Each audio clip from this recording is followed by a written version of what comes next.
Hey friends, last week we got into a lot of music, and many of you asked for me to go deeper into all of the music that we discussed last week, as well as to provide some live playing examples. So this week we're going to do exactly that. We're going to spend some time with this right here, and the music it makes, my violin.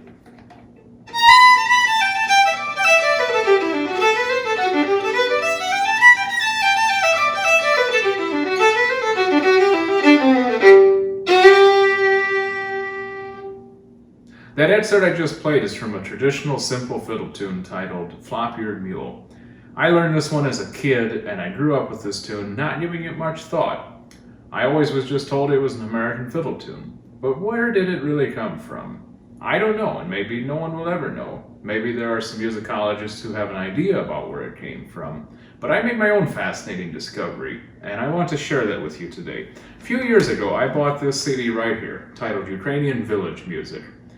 And I bought this before my first trip ever to Ukraine, and I wanted to hear just some examples of folk music from Ukraine. I didn't know what it sounded like, so I wanted to hear some. I thought maybe I might even be able to learn a tune or two before going there, in case if I find some local musicians to jam with.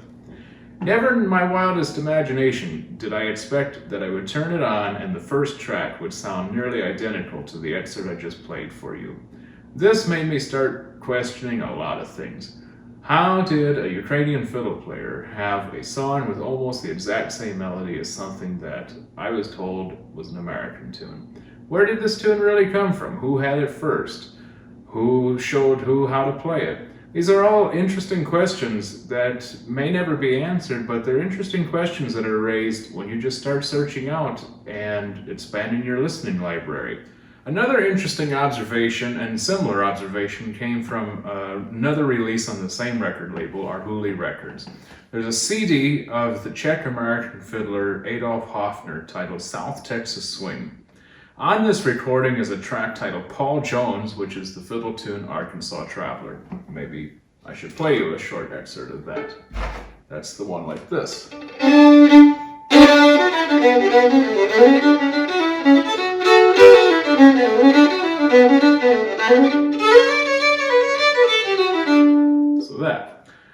So something as simple as listening to this track raises some interesting questions. First, how much of Mr. Hofner's Czech heritage influenced his sound as compared to how much did the Texas swing music influence his sound?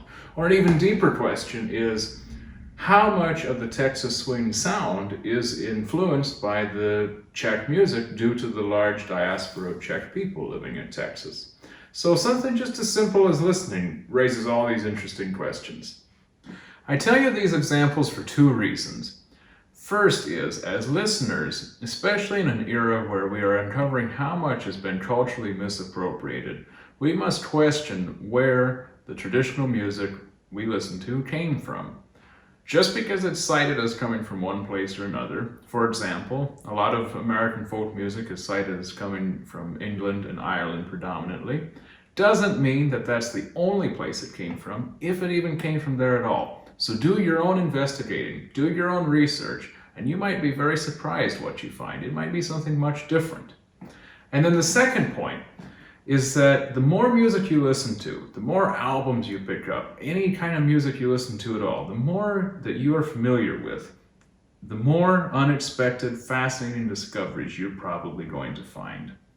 And I just want to say real quick that listening is a huge part of this, of course, but it's only a portion of it. It's a big portion, but it's not everything. The other portion comes in when you get a physical CD, take out the liner notes, or a book, perhaps, about the music, and read up on it too. I love digital formats, I love going out for a walk, but sometimes you really need to sit down with a CD or with a paper, something about it to read, to get the full picture of what you're listening to.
What I just played was entirely different than the music we looked at before. But that is actually one of my absolute favorite pieces of music ever composed for the solo violin. It's a piece of music by John Cage titled 1/6. And as you could see in the fragment of the score that was up on the screen just a bit ago, the durations of the notes are given in time brackets, and it's up to the player how long they want to play within the given range. It's up to them how long they want to play each note. So this piece must be played with a stopwatch, or in the case when I perform it, my iPhone. But the most amazing thing ever about this piece is that no two performances of it will ever be the same. This is incredible. It's so much fun for me. If you're intrigued by what you've heard so far, I really suggest you check out Irvin Arditi's recording of it on this album here. This is on Mode Records.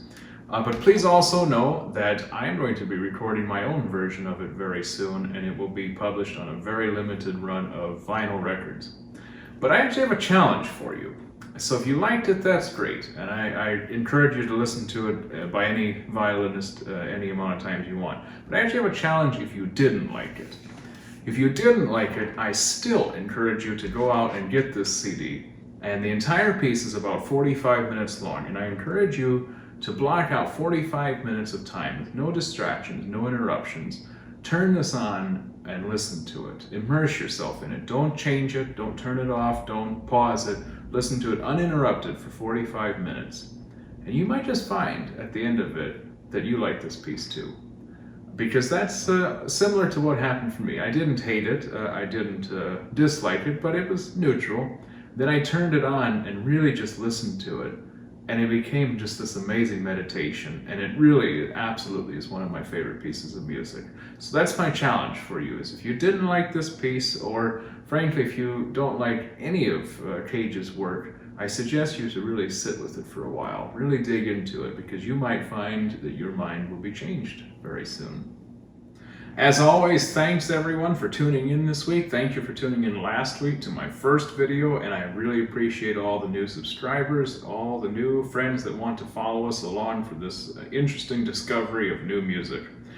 Please don't forget to continue to comment below. Let's all share music with one another, and let me know how you liked these pieces or didn't like. Whatever you want to say about them. I had a lot of comments and feedback from last week, and I tried to implement as much of it as I could, and I really appreciate you all for tuning in. So see you next week, and thanks for joining me.